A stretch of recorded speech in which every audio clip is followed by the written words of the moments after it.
Good morning, boxing fans.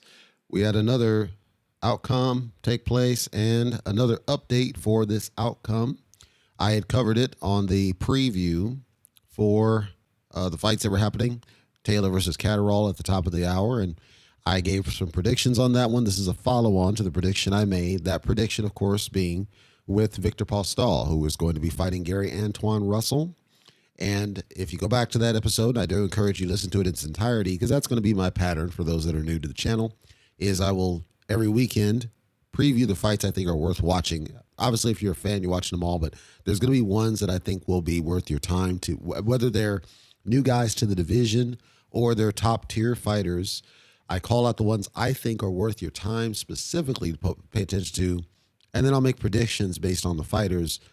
Whether I know them or not, sometimes you can get a sense.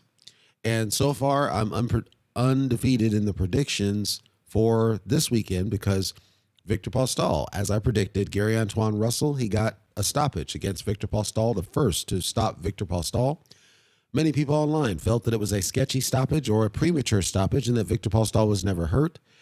However, as we saw from Crawford and Porter and so many others, sometimes things happen and you can't gauge, you can't know, you really can't know. And unfortunately, leaving it to a referee or to judges is never a good idea. Sometimes it's out of your hands.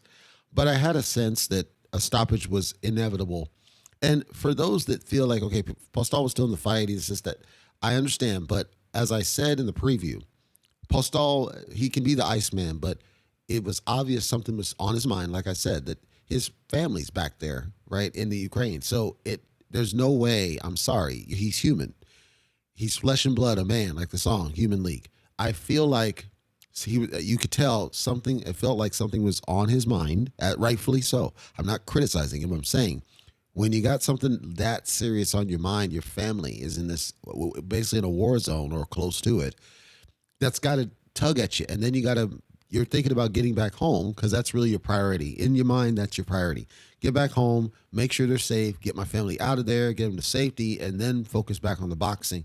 Because even though the boxing is your career, it's your life, and Postol's been doing it for years, it's still your family. And so I had a suspicion that that would be on his mind. It'd be hard for him to circle up focus and then be able to pull it out against Russell. And I suspected that Russell would get a stoppage. I didn't suspect the stoppage that I saw necessarily, but I did suspect a stoppage of some kind just because Russell doesn't have anything to lose. And Russell is one of those where he's kind of under the spotlight because of his knockout streak. He's expected to kind of get a stoppage or a knockout. So it felt like he was going to do everything he could in order to get that by all hook or crook. Whether you felt like the ref was trigger, again, we could argue that there have been trigger refs. You know, I can go back to Canelo Angulo. Canelo tosses one uppercut on Angulo. Angulo's still walking forward, but Tony Weeks jumps in there and stops the fight. I mean, there's numerous examples I could give you where we see trigger refs. They happen. I felt like Crawford Horn. I felt like the ref jumped in there. Horn was ducking and dodging shots, and he was throwing back, and the ref just got triggered and jumped in there and stopped the fight. You know, I felt like Crawford Brook. I thought that was a trigger stoppage because Kell Brook wasn't really hurt. They were laughing after the fight. Like, trigger refs are common. They happen in the sport, unfortunately. And that's why, and it's ironic, but Porter was one who said kind of behave like a fighter, and Porter didn't behave like a fighter, which caused Kenny Porter to stop him. So we saw a trigger stoppage, not because of the ref, but because of his corner. They happen.